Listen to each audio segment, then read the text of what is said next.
में दो धर्मावली, ठीक है, एक है अलवार होगा, एक होगा नैनार होगा। अलवार जो था वैष्णव को मानते थे, नैनार जो थे शैव को मानते थे, ठीक है। और भक्ति आंदोलन का उद्भव कहाँ से होता है? दक्षिण भारत से होता है, ठीक है। दक्षिण भारत में हुआ था, दक्षिण भारत से मतलब नॉर्थ इंडिया में आएगा। नॉर्थ भारत में लाने का श्रेय जाता है रामानंद को, जाता है। किसे जाता है? रामानंद को जाता है। अलवारों की संख्या 12 है, नैनारों की संख्या 63 है। कितनी है याद कर लीजिए? अलवारों यार की बारह। संख्या 12, 12। नैनार कितने? तो नैनार कितने? 63। 63। चलिए भक्ति आंदोलन शुरू करते, काफी लंबा रहेगा। सूफी आंदोलन की अपेक्षा भक्ति आंदोलन अत्यधिक प्राचीन है। उपनिषद में इनकी दार्शनिक अवधारणा का पुनः प्रतिपादन किया गया। भक्ति आंदोलन का उद्भव कहाँ पे होता है? तो भक्ति आंदोलन का उद्भव दक्षिण भारत। दक्षिण भारत में हुआ, जहां अलवार और नयनार संतों ने इसका प्रचार किया।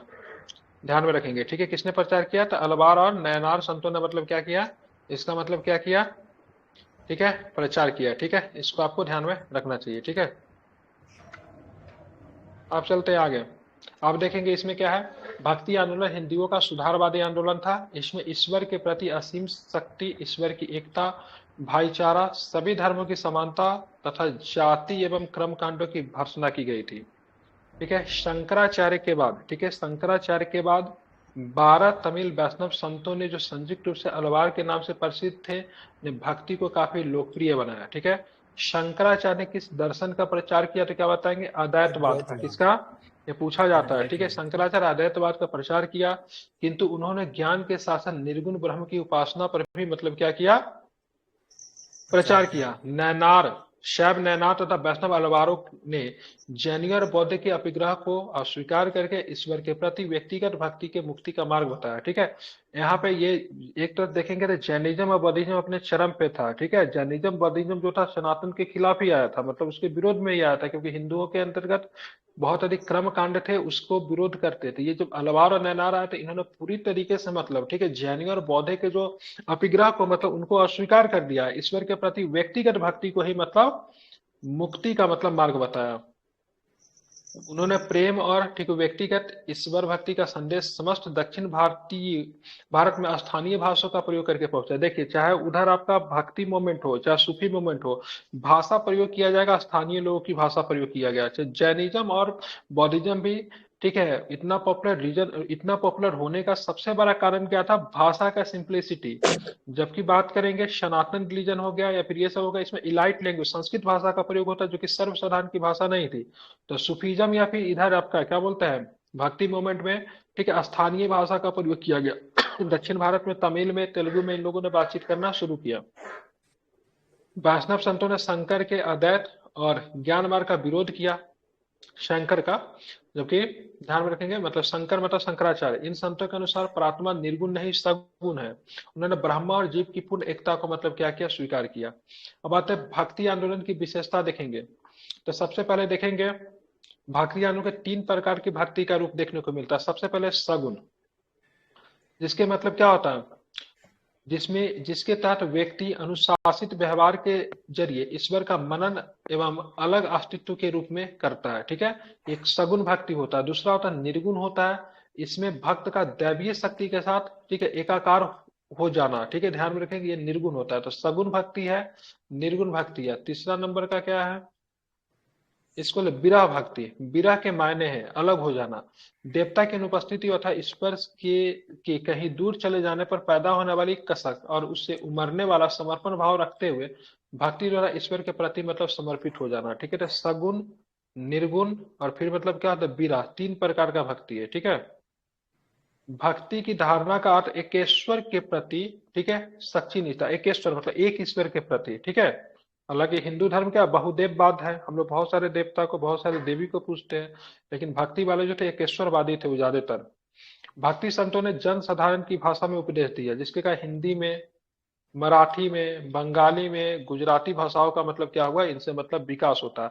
और सभी क्षेत्र के अलग अलग मतलब भक्ति संत, जैसे महाराष्ट्र से तुकाराम वगैरह आते थे, बंगाल से चैतन्य महाप्रभु थे, ठीक है, गुजरात से भी क्या नाम है, 2-3 इधर से आते थे, गुजरात से भी आते थे। जगह जगह से मतलब असम से बात करेंगे तो शंकर देव जी आते थे। तो जगह जगह से, क्षेत्रीय जगह से आए, इन्होंने भक्ति मूवमेंट को किया कि सबका पर्पस एक ही था, मतलब एक ही था, मेनली वही था, मतलब कर्म कांड का विरोध करना, ठीक है, कुरीतियों का मतलब विरोध करना। लेकिन सबका ईश्वर जो था, कोई वैष्णव से समर्पित है तो कोई मतलब ईश्वर के रूप को पूछते थे, कोई निराकार में विश्वास करते थे, ईश्वर के रूप को नहीं मानते थे। वही आगे चल के हम लोग देखेंगे। भक्ति आंदोलन का मूल सिद्धांत सूफी संतों की शिक्षाओं से बहुत मिलते जुलते हैं। भक्ति पंथ ने उपासना की विधियों के रूप में कर्म कांड यज्ञों का परित्याग किया, लेकिन सब में कॉमन चीज क्या मिलेगा, सभी ने मतलब कर्म कांड यज्ञ को मतलब क्या करता है, परित्याग करता है। भक्ति आंदोलन समतावादी आंदोलन था, जिसमें जाति धर्म आधारित भेदभाव का पूर्णतः निषेध था। भक्ति मूवमेंट या सूफी मूवमेंट सबसे ज्यादा पॉपुलर होने के रीजन सबसे बड़ा यही था से भाई साहब ये समतावादी था। इसमें किसी भी व्यक्ति को कोई भी धर्म से बिलोंग करे, ठीक है, कोई भी जाति से बिलोंग करे, कोई भी शामिल हो सकता है। अब ये हम भक्ति मूवमेंट ये नहीं कह सकते ये हिंदुओं के लिए है और सूफी मूवमेंट इस्लाम के लिए, ठीक है, इनका कोई रिलीजन ही नहीं था, ठीक है, अलग कॉन्सेप्ट पे ही चलते थे, ठीक है। जाति या धर्म पे आधारित भेदभाव को सूफी ने भी मिटाया था और भक्ति ने भी मिटाया था।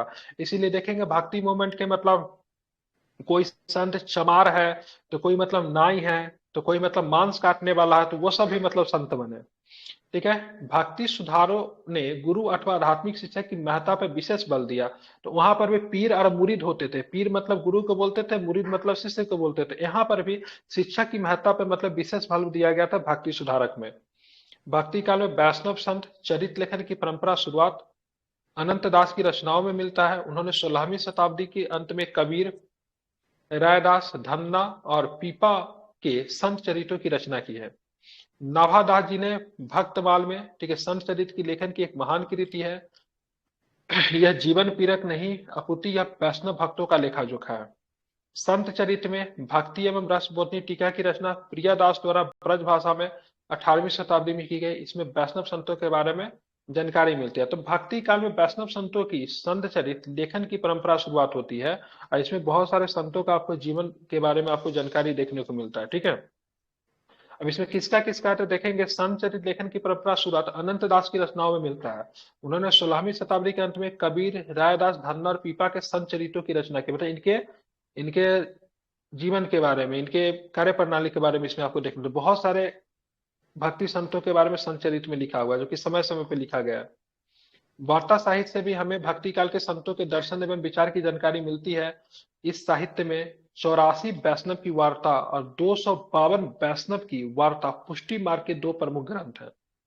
84 वैष्णव की वार्ता वल्लभाचार्य के आदर्श अनुयायियों में से 84 भक्तों के जीवन के कुछ निश्चित प्रसंगों की कथा को, ठीक है, समाहित करती है।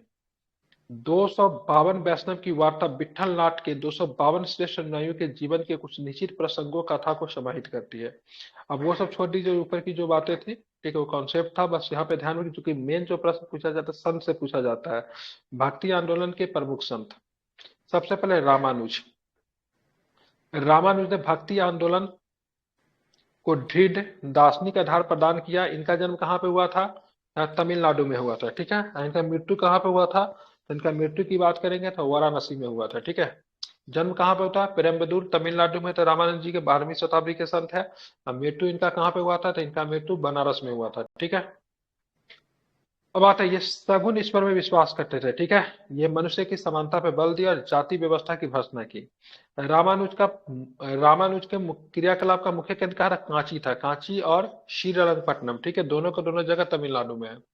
किंतु इनके उपदेशों के प्रति चोल प्रशासन के विरोध के कारण यह स्थान छोड़ना पड़ा, क्योंकि वैष्णव संत थे और चोल साम्राज्य किसको मानता था, ठीक है, शैव को मानता था। किसे मानता था, शैव को मानता। एक चोल शासक था जिसने वैष्णव मूर्ति को समुद्र में फेंकवा दिया था, क्या नाम था उसका, कालंगुतुंग कोलोतुंग, प्रथा। कोलोतुंग, हाँ, कोलोतुंग, ठीक है। तो चोल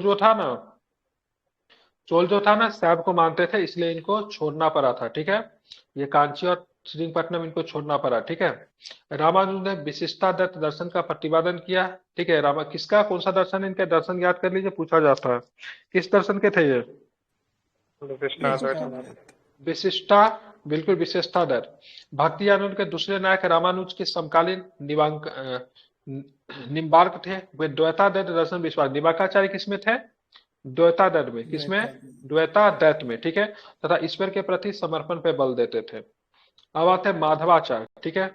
माधव 13वीं शताब्दी के दक्षिण के भक्ति आंदोलन के सबसे बड़े नेता थे। उन्होंने रामानुज तथा शंकर दोनों के मतों का विरोध किया, ठीक है। मानवाचार्य का विश्वास द्वैतवाद में था, ठीक है, और वे आत्मा एवं प्रात्मा को पृथक पृथक मानते थे। वे लक्ष्मी नारायण के उपासक थे। कौन, तो माधवाचार्य, ठीक है। लक्ष्मी नारायण विष्णु विष्णु के ही रूप है, ठीक है। माधव ने मंत्र की पवित्रता पर अत्यधिक बल दिया, इसका संप्रदाय ब्रह्म संप्रदाय कहलाता था, ठीक है। तो माधवाचार्य, देखिए इनका जो दर्शन जो है ना उसी से पर ज्यादा प्रश्न पूछता था। माधवाचार्य जो था द्वैतवाद का थे, ठीक है। ये जो थे, क्या नाम है इनका, द्वैतवाद के कौन थे? द्वैत के कौन थे, क्या नाम था इनका? निम्बकाचार्य। ठीक है, ध्यान में इसको रखना है, ठीक है। तो निम्बकाचार्य, ठीक है। अब आते हैं, हम लोग आते हैं रामानंद, ठीक है। भक्ति आंदोलन का दक्षिण से उत्तर लाने का श्रेय इन्हीं को जाता है, ठीक है। ये दक्षिण से मतलब उत्तर ले आया, ठीक है। हिंदी भाषा को भी इन्होंने बढ़ावा दिया था, ठीक है। इनका जन्म इलाहाबाद के अतर सुइया में हुआ था। रामानंद उत्तर भारत में पहले महान भक्त एवं संत थे। वे रामानुज के शिष्य थे। किनके शिष्य थे? रामानंद रामानुज के शिष्य थे रामानंद, ठीक है। ये दक्षिण भारत से उत्तर भारत में क्या लेकर आते हैं? तो भक्ति आंदोलन को लेकर आते थे। इन्होंने अपने उद्देश्य में संस्कृत की जगह पे क्या चीज को बल दिया? तो संस्कृत के स्थान पर हिंदी में दिए। निजी आंदोलन लोकप्रिय और हिंदी साहित्य का निर्माण आरंभ हुआ रामानंद के कारण। रामानंद ने चारों वर्ण की भक्ति की, ठीक है, उपदेश दिया। उन्होंने सिद्धांत के आधार पर जाति प्रथा का कोई विरोध नहीं किया, किंतु उसका व्यवहारिक जीवन जाति समानता में विश्वास करने का था। उन्होंने विष्णु के स्थान पर राम की भक्ति आरंभ की, ठीक है। विष्णु का ही रूप राम, उनका भक्ति। इनके जो शिष्य जो थे ना, रावण के 12 शिष्य थे। 12 शिष्य जो थे विभिन्न जाति से आते थे। उसमें जाट था, धन्ना था, नाई सेना, रायदास था जो कि चमार थे, कबीर थे जो कि जुलाहा परिवार से आते थे। कहते हैं कबीर का जन्म जो था एक हिंदू परिवार में हुआ था, लेकिन इनकी माँ जो थी इनको रख कर चली जाती है। इनका पालन पोषण जो होता है जुलाहा परिवार में होता है। और जुलाहा जो होता है मुसलमान का मतलब एक दर्जी वाला परिवार जो होता है उसको जुलाहा कहते हैं, ठीक है। पीपा जो था, इनके संत जो थे राजपूत हुआ करते थे। 12 संत थे जो कि विभिन्न जाति से आते थे। रामानंद के शिष्य, रामानंद किसके शिष्य थे? रामानुज के शिष्य थे, ठीक है। दक्षिण भारत से उत्तर भारत में, ठीक है, किसको दक्षिण भारत से उत्तर भारत में लाने का श्रेय किसे जाता? भक्ति मूवमेंट को तो रामानुज को जाता, सॉरी क्या नाम है, रामानंद को जाता है, ठीक है। रामानंद के अनुयायी दो भागों में बांट के, सुधारवादी जैसे कबीर और रूढ़िवादी जैसे तुलसी, ठीक है। अब कबीर जो थे सुधारवादी थे, ठीक है, और तुलसी जो थे क्या थे? रूढ़िवादी थे, ठीक है। ध्यान रखें, वास्तव में मध्य युग का धार्मिक आंदोलन रामानंद के से ही आरंभ मतलब होता है, ठीक है। अब आते कबीर जी, ठीक है। कबीर पूछा जाता है किसके समकालीन थे? तो सिकंदर लोदी के समकालीन थे। कई बार एग्जाम में पूछा है किसके समकालीन थे? सिकंदर लोदी के समकालीन थे। ये वही सिकंदर लोदी है जिसने मतलब क्या किया था? क्या किया था? आगरा शहर का स्थापना किया था। कब किया था? 1504 में किया था। 1504 और 1506 में क्या किया था? तो आगरा को राजधानी बना दिया था, ठीक है। राजधानी बन। ध्यान रखेंगे। उन्होंने गुरु रामानंद के सामाजिक दर्शन को ध्यान में सुनिश्चित रूप दिया। तो कबीर जो थे किनके थे? कबीर के दो शिष्य हुए, ठीक है। एक रामानंद हुए, एक तुलसीदास हुए। लेकिन कबीर जो थे सुधारवादी थे और तुलसी जो थे रूढ़िवादी थे, ठीक है, ध्यान में रखेंगे। वे हिंदू मुस्लिम एकता के हिमायती थे। कबीर की शिक्षा किसमें संग्रहित है? बीजक में है, ठीक है। किसमें है? पूछता है कबीर की शिक्षा किसमें संग्रहित है? तो बीजक में है, ठीक है। उनके अनुयायियों को क्या कहा? उनके अनुयायी को कबीर पंथी कहा गया। कबीर ईश्वर के निराकर और निर्गुण थे, मतलब ईश्वर के किसी रूप में विश्वास नहीं करते तो उनको निराकर कहा गया, ठीक है। उन्होंने जात पात, मूर्ति पूजा तथा अवतार सिद्धांत को अस्वीकार कर दिया, ठीक है। कबीर के शिष्य धरनीदास ने धर्मदासी संप्रदाय की स्थापना की। धरनीदास किसके शिष्य थे? कबीर के शिष्य थे, ठीक है, ध्यान रखेंगे। और कबीर का जन्म कहाँ पे हुआ था? बनारस में हुआ था। बनारस का कोई जगह है, क्या नाम है? मगहर मगहर मगहर मगही मगहर में तो मृत्यु है, मगहर में मगहर जन्म नहीं है था। मगहर में ही जो भी है बनारस के अंदर ही पड़ता है, मगहर में देख मृत्यु लीजिएगा। हुआ था। बनारस के अंदर ही हुआ था इनका मगहर जन्म। मगहर में मरने का भी एक स्टोरी है कि वहां कहते हैं कि वहां मरने से ना लोग को नरक मिलता है, इसलिए जानबूझ के कहते हैं कि हम यहीं मरेंगे। नरक मिलता है कि स्वर्ग मिलता है? नहीं, बनारस में कहीं भी मरिए स्वर्ग मिलेगा, लेकिन मगहर एक स्पेशल जगह था जहाँ बोलते हैं कि वहां मरने से नरक मिलता है। और ये चूंकि इस तरह के थे तो बोले कि हम यहीं मरेंगे। हाँ, तो यह हमेशा मतलब ना परंपरा के खिलाफ जाते थे। एक बार इन्होंने मतलब नवाज हो रहा था, ठीक है, तो इन्होंने बोल दिया था तुम्हारा मतलब अल्लाह मतलब इतना मतलब वो है, तो मतलब उनको सुनाने के लिए मतलब हमेशा मतलब ना धर्म के ऊपर मतलब नहीं, चोट करते थे। वो ऐसे ही बोले थे, हम्म कंकड़ पत्थर जोड़ के मस्जिद लिया बनाए, हम्म, ताचड़ी मुल्ला बांग दे ता बहरा है खुदा है। हाँ, तो ये हमेशा मतलब हिंदू धर्म हो या फिर मतलब इस्लाम हो, दोनों पे मतलब चोट करते थे, परंपरा के बहुत बड़े विरोधी थे, ठीक है। चलिए आ रहे हैं रवि दास, मतलब रैदास, ठीक है। रविदास जिनको रैदास कहते थे, ये रामानंद के अति प्रसिद्ध शिष्यों में से एक थे। ये जन्म में चर्मकार थे, क्या थे, चर्मकार थे। लेकिन इनका धार्मिक जीवन जितना गूढ़ था, उतना ही मतलब उन्नत और पवित्र भी था। रविदास के अनुसार मानव सेवा ही जीवन की धर्म की सर्वोत्कृष्ट अभिव्यक्ति का माध्यम था। इनके अनुयायियों ने रैदास पंथ की स्थापना की। सिखों के गुरु ग्रंथ साहिब में संगिग्री, ठीक है, रविदास के 30 से अधिक भजन आपको यहाँ पे देखने को मिलेंगे, ठीक है। अब बैठे दादू। दादू दयाल पूरा नाम था, इनका जन्म हुआ था गुजरात में। हाँ, गुजरात से दादू आते थे, किंतु उनका अधिकांश समय राजस्थान में व्यतीत हुआ। कबीर तथा नानक के साथ निर्गुण की भक्ति की परंपरा में दादू का महत्वपूर्ण स्थान रहा है। इनके जीवन का महान स्वप्न सभी धर्मों में विपथगामियों को प्रेम और बंधुत्व को एक सूत्र में आबद्ध करना था, और इस महान आदर्श को कार्य के रूप में परिणत करने के लिए ब्रह्म संप्रदाय पे ब्रह्म ब्रह्मा संप्रदाय की स्थापना भी की गई। दादू ने एक पंथ चला जिसे दादू पंथ या निपक आंदोलन के नाम से जानते हैं। ये भी पूछा था, निपक आंदोलन के प्रणेता कौन थे, तो दादू दयाल थे, ठीक है। इंपॉर्टेंट है, याद रखिए, निपक आंदोलन के प्रणेता जो थे दादू दयाल थे। दादू पंथ किसने चलाया, तो वो भी दादू ने चलाया। दादू के अनेक शिष्यों में सुंदरदास तथा रज्जब प्रमुख थे। दादू गृहस्थ थे तथा इनका विश्वास था कि गृहस्थ का सगज जीवन आध्यात्मिक अनुभूतियों के लिए अत्यधिक उपयुक्त है, ठीक है। मतलब एक तो दो तरह के होते थे, आप भक्ति मोमेंट के जो संत होंगे तो गृहस्थ होंगे, या फिर पूरी तरीके से मतलब संत हो गए। तो दादू जो थे गृहस्थ थे। रज्जब ने कहा, यह संसार वेद है और सृष्टि क्या है, कुरान है। ये संसार क्या है, वेद है, सृष्टि क्या है, कुरान है। रज्जब के अनुसार जितने मनुष्य उतने ही अधिक संप्रदाय है, ठीक है, ध्यान में रखेंगे, ठीक है। दादू के शिष्य कौन थे, तो सुंदरदास और रज्जब जो थे दादू के शिष्य थे। रज्जब का स्टेटमेंट क्या है, ये संसार वेद है तो सृष्टि क्या है, कुरान है। अगला संत देखेंगे कौन है, उनका नाम है गुरु नानक। गुरु नानक का जन्म 1469 में हुआ और 1538 तक रहे। कबीर के समकालीन है ये, ठीक है, कबीर के समकालीन है, ठीक है। और किसके समकालीन है, अकबर के भी समकालीन है, हुमायूं के भी अकबर के समकालीन कह समकालीन सकते होंगे, हैं, तुलसी के भी समकालीन हो जाएंगे। बहुत के समकालीन है, ठीक है। तो कबीर के ही समकालीन महान सिख, ठीक है, गुरु नानक जो सिख धर्म के संस्थापक थे। इनका जन्म तलवंडी पश्चिम बंगाल में, अच्छा उस समय पड़ता था, ठीक है। पाकिस्तान में। हाँ, अभी पाकिस्तान में पड़ता है। इसका जन्म पश्चिम बंगाल के तलवंडी में हुआ था, जो कि अभी आधुनिक समय में पाकिस्तान के ननकाना साहब में है, ठीक है। हाँ, ध्यान में रखेंगे, मेहता खत्री परिवार में इनका जन्म हुआ था, ठीक है। हिंदुओं का गुरु तथा मुसलमानों का पीर कहा जाता था, ठीक है। हिंदुओं का गुरु तथा मुसलमानों का पीर कहा जाता था। गुरु नानक ने ये जात पात पश्चिम बंगाल गलत लिखा है लेकिन। पश्चिम बंगाल नहीं होना चाहिए, ठीक है। पश्चिम बंगाल पश्चिमी तलवंडी पंजाब अगर भले कर सकते हैं। पश्चिमी पंजाब हो सर, बंगाल नहीं होगा, ठीक है।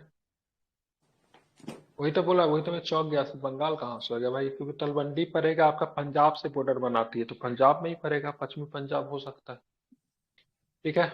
या फिर वैसा पंजाब पड़ेगा जो कि पाकिस्तान का हिस्सा वाला पंजाब, की पंजाब पड़ता है तो आधा पंजाब पाकिस्तान में चला जाता है, बंगाल भी बढ़ता है तो वो भी पाकिस्तान में जाता। बंगाल पंजाब के बंटवारा को लेकर पाकिस्तान और भारत में विवाद भी था। मतलब दो को बांटने में सबसे ज्यादा दिक्कत हुआ, वो पंजाब को और दूसरा बंगाल को। हिंदुओं का गुरु तथा मुसलमानों का पीर कहा जाता था। नानक ने जात पात आडंबर तथा ब्राह्मणों और मुल्लाओं की श्रेष्ठता का विरोध किया। मार्गदर्शन के लिए गुरु की अनिवार्यता को पहली शर्त मानते थे। भाई साहब, मार्गदर्शन के लिए गुरु की अनिवार्यता होनी चाहिए। नानक अपने साले जयराम के साथ दौलत खान लोधी के यहाँ दीवान थे। नानक अपने साले जयराम के साथ दौलत खान लोधी के यहाँ मतलब क्या थे, दीवान थे, ठीक है। ये काव्य रचना करते थे और रबाब के संगीत के साथ गाया करते थे। रबाब के संगीत के साथ गाया, ये भी पूछता है। सारंगी उनका स्वामी भक्त शिष्य मर्दाना बजा कर, सारंगी कौन बजाता था, उनका स्वामी भक्त शिष्य मर्दाना बजा करता। इनका शिष्य का नाम लहना था। क्या नाम था, लहना, जो आगे चल के क्या बन गया, लहना क्या बन गया, दूसरे गुरु अंगद। गुरु अंगद बन गया। लहना जो था गुरु अंगद बन गया, ठीक है, ध्यान में रखेंगे, ठीक है, जो कि इनका मर्दाना बजाया करता था। गुरु नानक ने निराकर ईश्वर की कल, निराकर मतलब ईश्वर का कोई आकार नहीं है, ठीक है। इस निराकर ईश्वर में उन्होंने अकाल पुरुष अनंत एवं अनादि ईश्वर की संज्ञा दी। उन्होंने प्रेरणादायी कविताओं एवं गीतों की रचना की, जिन्हें एक पुस्तक के रूप में संकलित किया गया, जो बाद में आदि ग्रंथ बना, ठीक है। क्या बना, आदि ग्रंथ बना। 1538 में करतारपुर में इनका निधन हो गया, ठीक है। ये तलबंदी बोल रहा है, ठीक है। करतारपुर के बारे में बात नहीं हो रही। करतारपुर पंजाब से सीमा बनाता है, तलबंदी थोड़ी ना पाकिस्तान पंजाब से सीमा बनाता है। हो सकता है बंगाली इसका सही आंसर। आप जो बोल रहे हैं ना पंजाब, करतारपुर साहिब है, ठीक है, जो पंजाब से सीमा बनाता है, ठीक है, जहाँ पे इसकी मृत्यु हुई थी, तलवंडी में जन्म हुआ था। इसी को तलवंडी देखने भी के लिए ना। पाकिस्तान में ही है, अभी उसको नानकाना साहब बोलते हैं। अरे हाँ ठीक है, लेकिन ये भारत के उस समय किस हिस्सा में आती थी? पाकिस्तान में तो मैं समझ रहा हूँ, ठीक है। तलवंडी पाकिस्तान में जहाँ पे उसका जन्म हुआ था, ये भारत में उस समय किस हिस्सा में आता था? ये बंगाल सही है। आप जो बोल रहे हो पंजाब वाला हिस्सा से करतारपुर कटा होगा, पंजाब से करतारपुर का आप ये सीमा लगता है। बताइए, बंगाल आजादी से पहले भी वही है, आजादी के बाद भी वही है, नाम भले बदल दीजिए। हो सकता है, ठीक है, लेकिन होगा तो इसका बंगाले होगा, पंजाब पंजाब नहीं होगा, ठीक है। पाकिस्तान।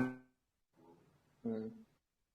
ये करतारपुर पंजाब का हिसाब से है, क्योंकि इसको देखने के लिए $20 देना पड़ता है। तो करतारपुर पंजाबी है। कॉरिडोर ठीक है, वो बगल में है, तलवंडी लेकिन भी तो वही है। पंजाब तलवंडी के भी बगल। वही है। अच्छा, उधर ही है। पंजाबी है। ठीक है, तो गलत करतारपुर होगा तो फिर। कॉरिडोर खुलवाने के लिए नरेंद्र मोदी ने भी जो सब कुछ किया था ना, 2018 या हाँ, 18 या तो 19 वही ना था। खुला, पैसा को लेकर मतभेद था। तो बाद में भारत सरकार बोली से ठीक है, नहीं जाने दोगे तो हम यहाँ पे दूरबीन लगाएंगे, लोग यहीं से सब कुछ दिखेगा। तो हाँ, बाद तो में यहाँ पाकिस्तान उनका सरकार देहांत झूठ हुआ दिया। था, और जन्म तो भी यहाँ पे हुआ वो उनका भी अंतिम पाकिस्तानी के समय क्षेत्र भी में। बिताए थे यहाँ पे। चलिए, अकबर की धार्मिक और राजनीतिक नीतियों में, ठीक है, कबीर एवं नानक दो महान संतों के उपदेश लक्षित किया गया है, ठीक है, ध्यान रखिए। अब आते हैं चैतन्य महाप्रभु। चैतन्य महाप्रभु कहाँ से आते थे? बंगाल से।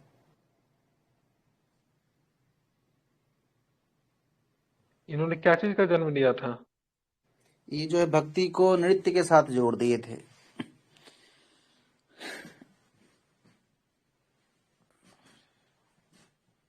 एक और भी चीज था इनका ना, क्या क्या थे? क्या बोलते थे वो? अरे क्या होता है वो? हम्म, कीर्तन, ठीक है। चैतन्य महाप्रभु टू कीर्तन, ठीक है, ध्यान में रखेंगे इसको।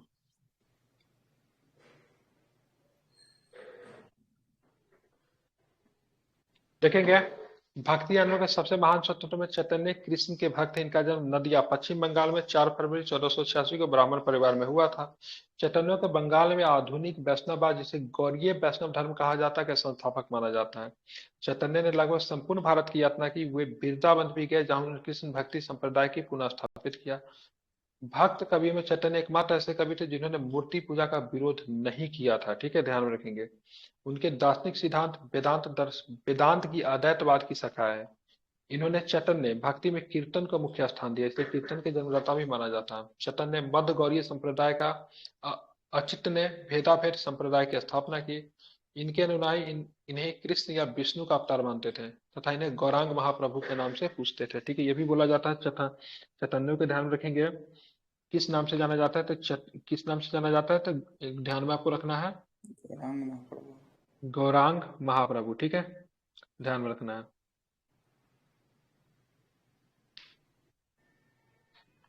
अब चलेंगे, चैतन्य के अधिकांश समय निम्न जाति चैतन्य का अधिकांश शिष्य निम्न जाति के थे, जिनमें प्रमुख शिष्य जो था हरिदास था, ठीक है। हरिदास, हरिदास से कुछ याद आ रहा है?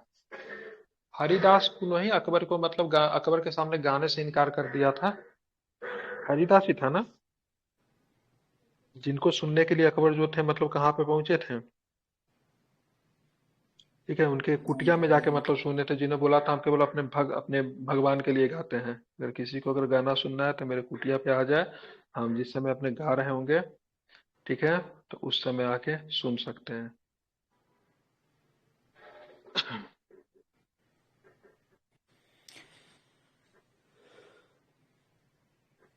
अब आगे चलेंगे बल्लभाचार्य, ठीक है। बल्लभाचार्य भी ध्यान में रखे वैष्णव धर्म से ही जुड़े थे। तो बल्लभाचार्य वैष्णव धर्म के कृष्ण मार्गी शाखा के दूसरे महान संत थे। बल्लभाचार्य ने सुबोधिनी, सिद्धांत रहस्य, अनुभाष्य नामक पुस्तकों की रचना की। अब बल्लभाचार्य कृष्ण राय के समय वैष्णव संप्रदाय की स्थापना की, ठीक है, ध्यान में रखेंगे, ठीक है। चलिए, अब आगे चलेंगे, क्या है, तो वल्लभाचार्य का दर्शन एवं, ठीक है, व्यक्तित्व तथा प्रेममयी ईश्वर की अवधारणा पर केंद्रित है। वे पुष्टि मार्ग और भक्ति मार्ग में विश्वास रखते थे। वल्लभाचार्य शुद्ध दैत्य में विश्वास रखते थे। किसमें? शुद्ध दैत्य में विश्वास रखते थे।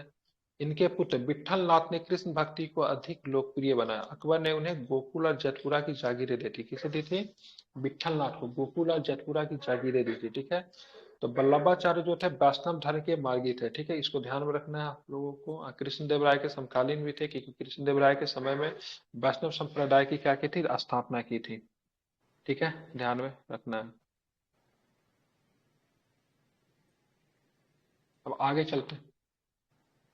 मीराबाई, ठीक है, भक्ति संतों में महिला। मीराबाई 16वीं शताब्दी में भारत की एक महान महिला संत थी। मेरठा के राजा रतन सिंह राठौर की इकलौती संतान थी। मीराबाई का विवाह राणा संगा के पुत्र भोजराज के साथ हुआ था। ठीक है, ध्यान में रखेंगे। मीराबाई की बात करें, भगवान श्री कृष्ण की भक्ति थी तथा राजस्थानी ब्रज भाषा में गीतों की रचना की थी। ठीक है, अब मीरा ने अपने काव्य में कृष्ण को प्रेमी, सहचर, अपना पति मानकर मतलब चित्रित किया है। ठीक है, और ये मतलब अपने पति के मृत्यु के बाद पूरी तरह से मतलब संतन बन गई थी। ठीक है, इसकी बहू थी तो राणा संगा की बहू थी। ठीक है, भोजराज की मतलब क्या थी? पत्नी थी। ठीक है, पिताजी का नाम रतन सिंह राठौर। अब आते सूरदास, ये देख नहीं सकते थे। ठीक है, सूरदास किसके समकालीन थे? अकबर एवं जहांगीर के समकालीन थे। सूरदास सगुन भक्ति के उपासक थे। ये वल्लभाचार्य के समकालीन थे। इन्होंने वल्लभ संप्रदाय की दीक्षा ग्रहण की थी। रचना और संकल्पना नरसिंह जी का मायारा, राम गोविंद, राग सीरत के पद, इनकी क्या रचनाएं हैं?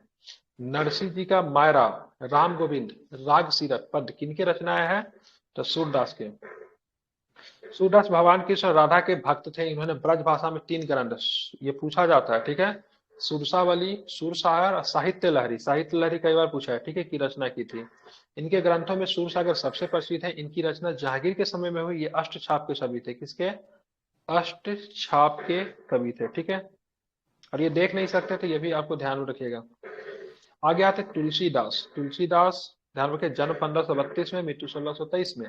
सूरदास मुगल शासक अकबर के समकालीन थे। कई बार पूछा था। जन्म भी पूछता कब हुआ था? 1532 में बांदा जिले के राजपुर नामक गांव में हुआ था। ठीक है, ध्यान में। रामचरितमानस की सर्वोच्च कोटि की धार्मिक भक्ति का वितरण इसकी रचना अवधि में हुई। ये भी पूछा जाता है। रामचरितमानस की रचना किस भाषा में हुई है? तो लैंग्वेज इसका क्या है? तो लैंग्वेज इसका कैसा? अवधि है। कैसा है? अवधि है। ठीक है, ध्यान में रखेंगे। ये राम के भक्त थे। 1574-75 में इन्होंने रामचरितमानस की रचना की। गीतावली, कवितावली, विनय पत्रिका पूछा जाता है। गीतावली, कवितावली, विनय पत्रिका, बरबैया रामायण, बरबैया है, बरबे रामायण आदि ग्रंथों की इन्होंने रचना की। महाराष्ट्र में भक्ति आंदोलन, मध्यकालीन भक्ति आंदोलन के विकास में लोकप्रियता महाराष्ट्र में संतों का महत्वपूर्ण भूमिका है। ठीक है, इसको पॉइंट क्या नहीं बनाया भाई।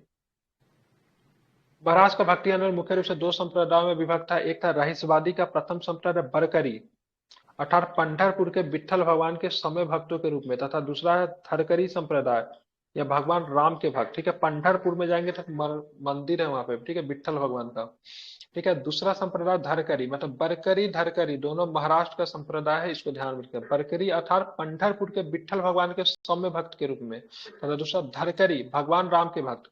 इस संप्रदाय धरकरी के अनुयायी स्वयं को रामदास अभिहित करते थे। विठोबा ग्रंथ के 3 महान गुरु ज्ञानेश्वर, नामदेव और ज्ञानेश्वर या ज्ञानदेव, नामदेव और तुकाराम थे। तीनों के तीनों महाराष्ट्र के मतलब प्रमुख संत थे। निवर्तीनाथ तथा ज्ञानेश्वर महाराज के रहस्यवादी संप्रदाय के संस्थापक थे। यह संप्रदाय आगे चल के विकसित हुआ तथा नामदेव, एकनाथ, तुकाराम के हाथों इसने विभिन्न रूप धारण किए।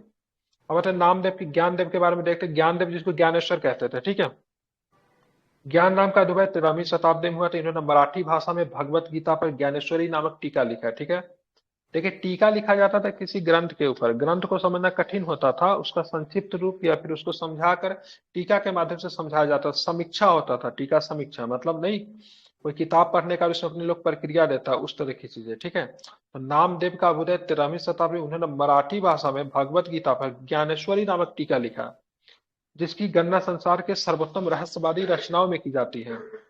इन्होंने ज्ञानदेव ज्ञानेश्वर मराठी भाषा के अपने विचार और ठीक है आदर्शों को व्यक्त किया। इनकी अन्य रचनाएं की बात की, अमृतानुभव तथा शंखदेव प्रशस्ति है। अब यहाँ पे हो गया आपका ज्ञानदेव, ज्ञानेश्वर। अब चलते हैं हम लोग कहाँ? नामदेव। नामदेव का जन्म एक दर्जी परिवार में हुआ। तो अपने प्रारंभिक जीवन में डाकू थे। ठीक है, नामदेव जो थे अपने प्रारंभिक जीवन में क्या थे? डाकू थे। इनके कुछ गीतात्मक पद गुरु ग्रंथ साहिब में संकलित है, नामदेव का भी, ठीक है। गुरु ग्रंथ साहिब में बहुत सारे भक्ति संतों का मतलब उसमें शामिल है। इन्होंने कुछ, ठीक है, भक्ति परक मराठी गीतों की रचना की है जो अभंगों के रूप में प्रसिद्ध है, ठीक है। अभंग के रूप में प्रसिद्ध है नामदेव की रचना है गीत। नामदेव पंढरपुर के विठोबा के परम भक्त थे, ठीक है। वारकरी संप्रदाय के रूप में प्रसिद्ध विचारधारा की, ठीक है, गौरवशाली परंपरा की स्थापना इन्होंने की, ठीक है। जो भी पंढरपुर के विठोबा के भक्त होंगे वारकरी संप्रदाय को मानेंगे, ठीक है। धरकरी वाला किसे मानेंगे? धरकरी वाला राम जी को मानेंगे, ठीक है, महाराष्ट्र में।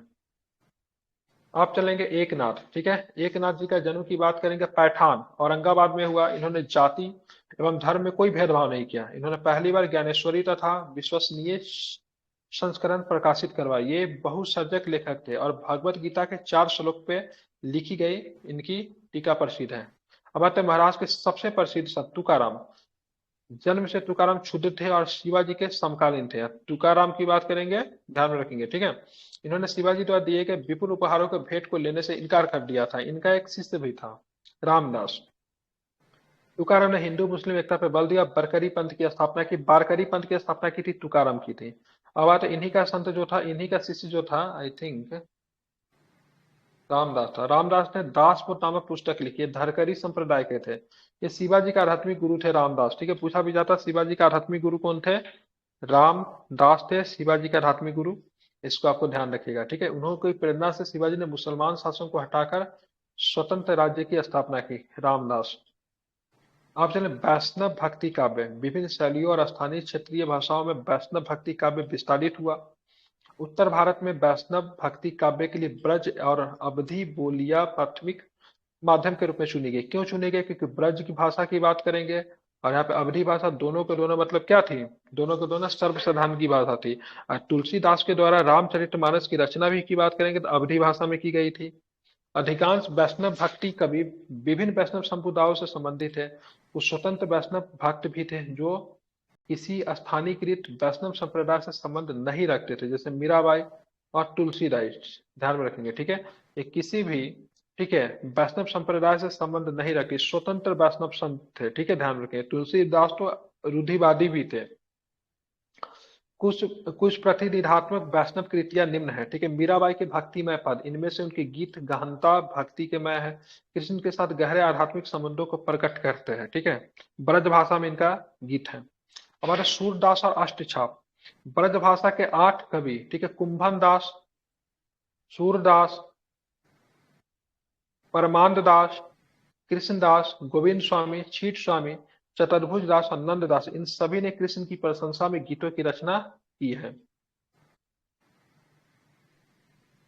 अब आते हैं रामचरितमानस। अवधी में लिखी गई रामचरितमानस क्षत्रिय भाषा में रामायण की कथा का संभवतः सर्वाधिक लोकप्रिय पुनः व्याख्यान है। पुनः व्याख्यान में तो पहले ऑलरेडी लिखा जा चुका है। पहले क्या लिखा था? तो पहले रामायण लिखा जा चुका है ना, उसी का रामचरितमानस। प्रहलाद चरित, प्रहलाद चरित किसका है? रैदास द्वारा रचित है। अन्य संत में चलेंगे शंकरदेव। शंकरदेव असम के संत थे। कहाँ थे? असम के थे। मध्यकालीन असम के महानतम धार्मिक सुधारक थे। इनका संदेश विष्णु या उनके अवतार कृष्ण के प्रति पूर्ण भक्ति था, ठीक है। तो विष्णु वैष्णव से ही संबंध रखते थे। एकेश्वरवादी इनकी शिक्षाओं का सार है, ठीक है। एकेश्वरवादी एक ईश्वर में विश्वास करते थे। इनके द्वारा स्थापित संप्रदाय एक शरण संप्रदाय के रूप में प्रसिद्ध है। शंकरदेव मूर्ति पूजा कर्म कांड दोनों के विरोधी थे। ये अकेले कृष्ण मार्गी वैष्णव संत थे जो मूर्ति के रूप में कृष्ण की पूजा के विरोधी थे। मतलब ऐसे संत थे जो कि मतलब कृष्ण मार्गी वैष्णव संत तो थे, लेकिन मूर्ति के रूप में कृष्ण के मतलब क्या करते, पूजा का मतलब क्या करते थे, विरोधी थे, ठीक है। इनके धर्म को सामान्यतः, ठीक है, महापुरुषीय धर्म के रूप में जाना जाता है। नरसिंह नरसिंह मेहता गुजरात के प्रसिद्ध संत है। अब वैष्णव जन के तोने कहिए, ठीक है। महात्मा गांधी के प्रिय भजन वैष्णव जन के तोने कहिए पीर पर आई, पूरा मुझे याद नहीं लेकिन सुनने में बड़ा अच्छा लगता है, ठीक है। नरसिंह मेहता ही जो थे उनके क्या थे? रचनाकार थे। गुजरात के प्रसिद्ध संत थे। महात्मा गांधी का प्रिय भजन था, ठीक है। इन्होंने राधा तथा कृष्ण के प्रेम का चिंतन करते हुए गुजराती में गीतों की रचना की है। ये गीत, ठीक है, सुख संग्राम में संकलित किए गए हैं। अब आते हैं यहाँ पे सीधे सीधे, इसको ध्यान में रखें, ये डाटा बहुत इंपॉर्टेंट है, स्क्रीनशॉट लेना है ले लीजिए। शंकराचार्य की बात करेंगे, स्मृति संप्र छोड़ दीजिए, ठीक है, मत स्क्रीनशॉट याद अलाउ रखिए, नहीं ठीक है। करता है इसमें। मेरे आईडी से है ना, इसलिए शायद अलाउ नहीं करता होगा। मेरा आईडी का स्क्रीनशॉट नहीं ले सकता अभी, लीजिए तो नहीं हो रहा है क्या? हो रहा है। मेरे आईडी शो पे लीजिए नहीं, तो। मेरे आईडी का स्क्रीनशॉट नहीं ले सकते सर।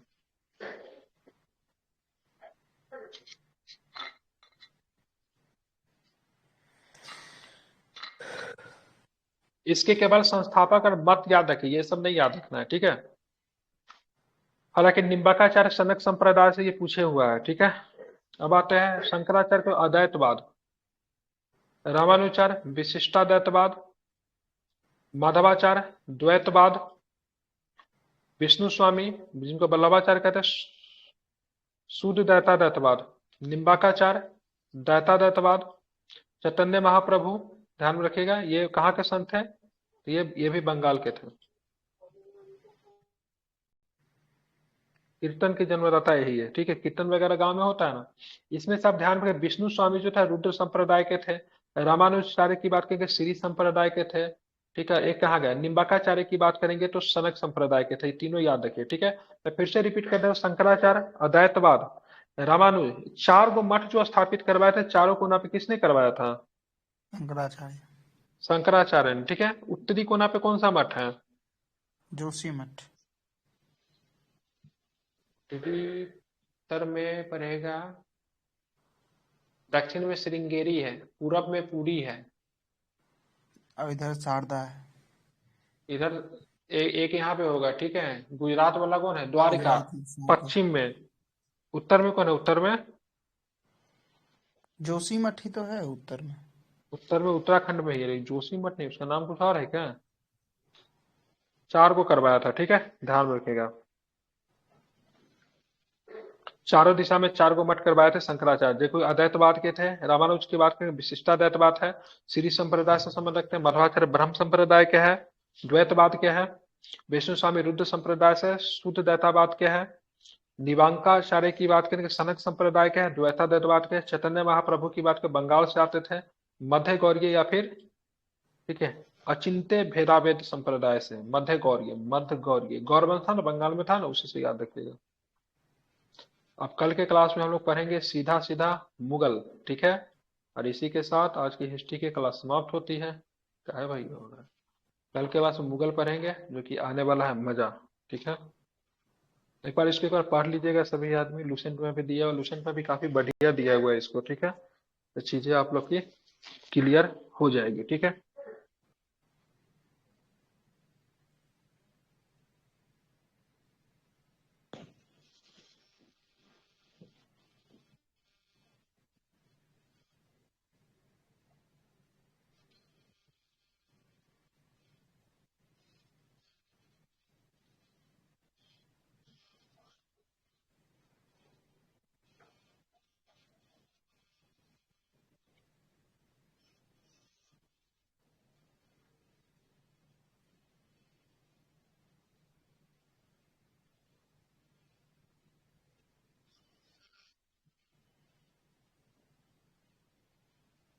चलिए।